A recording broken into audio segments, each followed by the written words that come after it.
Okay, let's talk about something that can be just really tough. It's that deeply personal and surprisingly common conflict that happens when your spiritual home and your actual home are at odds. You know that quiet tension you feel when you love and respect your pastor, but the person you love most in the world just doesn't? Yeah, let's dive into that. I mean, this is the heart of it, isn't it? It can feel so incredibly isolating, like you're stuck between two worlds that are supposed to be the cornerstones of your entire life. But listen, you are not alone in this struggle, and I promise there is a way through it. And this right here, this is the internal tug of war. On one side, you've got this deep, personal connection. I mean, you feel planted, you trust your pastor's heart, you've seen God work through them in your life. But then, on the other side, you see your spouse's reaction, the eye rolls, the nitpicking about their preaching style or a decision they made. It just creates this painful disconnect right in the middle of your own home. So to navigate this whole thing, we're going to need a clear map. So here's our plan. First, we'll get a real handle on that tension. Then we'll uncover the real issues hiding underneath it all. After that, we're going to look at two foundational truths to hold on to. From there, we'll walk through a super practical path forward, and finally, we'll give you a new inner script to help you maintain peace for the long haul. So first up, let's just talk about that feeling, that heavy tension in your chest. It is so much more than just a simple disagreement. It's a conflict of loyalty that is just emotionally exhausting. And this is the impossible choice it feels like you're facing, right?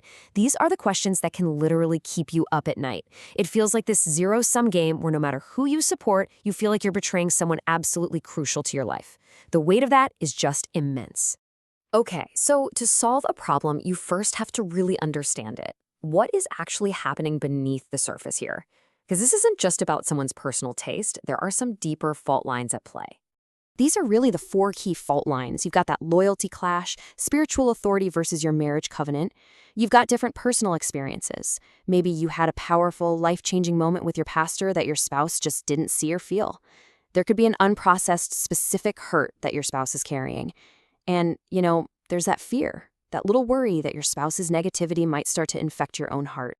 And look, if we don't address these root issues, the consequences are predictable and they are damaging. You end up putting on a face at church, the arguments start to tick up at home, and you might even start to feel your own connection, your own warmth toward your pastor begin to fade. So now that we kind of get the problem, let's talk about the foundation for a real solution. To find peace, we need to anchor ourselves in some core truths. And this is not about picking a side. It's about holding two non-negotiable principles in perfect balance. Here's the big idea. The goal here is not to choose between your marriage and honoring your spiritual leaders.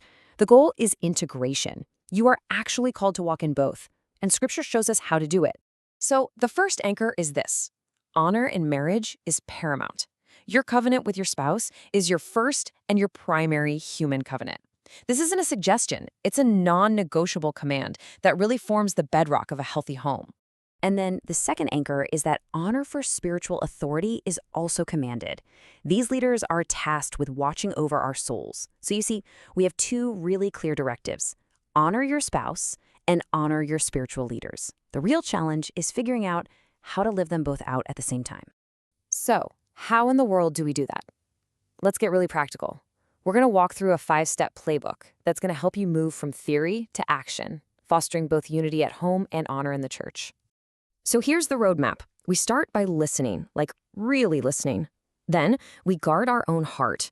After that, we manage our words. Then we consider mediation if we need it. And finally, we settle the matter of our spiritual planting before God. Let's break these down. Okay, step 1 is a massive mindset shift. Before you jump to defend your pastor, you have to understand your spouse. Your goal is not to win the debate. It is to tenderly and carefully search for the source of the pain. And you do this by asking these disarming, open-ended questions. So instead of saying, "Why don't you like him?" maybe try asking something like, "What is it that makes you uncomfortable?" Or, "Hey, did something happen that really hurt you?" These kinds of questions create safety and they invite honesty, getting you past the surface level stuff and down to the root cause. Now, as you're listening, step 2 is absolutely crucial. You can show empathy and you can acknowledge their pain without having to agree with their judgment or take on their offense.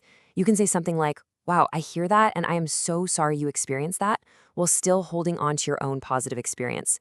It's all about validation, not contamination. And step 3 is all about protecting your home environment. You have to manage what you say about your pastor when you're at home. This means you stop rehearsing their flaws, you don't bring every minor church drama into your living room, and you just refuse to let your home become a negative commentary center. You have to protect your own heart and protect your spouses from drifting even further. Okay, the last two steps are all about moving forward. If the offense is specific and it's serious, a mediated conversation with a trusted leader could bring so much clarity and healing. But ultimately, you have to privately settle in your own spirit. Lord, is this where you have planted me for this season? Your stability has to come from your own conviction, not from the changing opinions around you. Finally, let's pull all this together into a new inner script, a healthy mindset you can carry with you that completely reframes this entire conflict. This is what you can tell yourself. My pastor is a gift. My spouse is a covenant. I will not attack one to defend the other. I will listen honestly to their pain without letting it rewrite my own view. And finally, I will honor authority and protect unity, trusting God to heal and align both over time. You see, this isn't a passive stance. It's an active position of faith and of wisdom. So as we close, I just want to let this question sit with you. This is not about solving everything overnight. It's about progress. So what is one practical step, maybe from the 5 we just talked about, that you can take this week to begin protecting and honoring both of these vital relationships in your life? The path to peace, it always starts with that single step.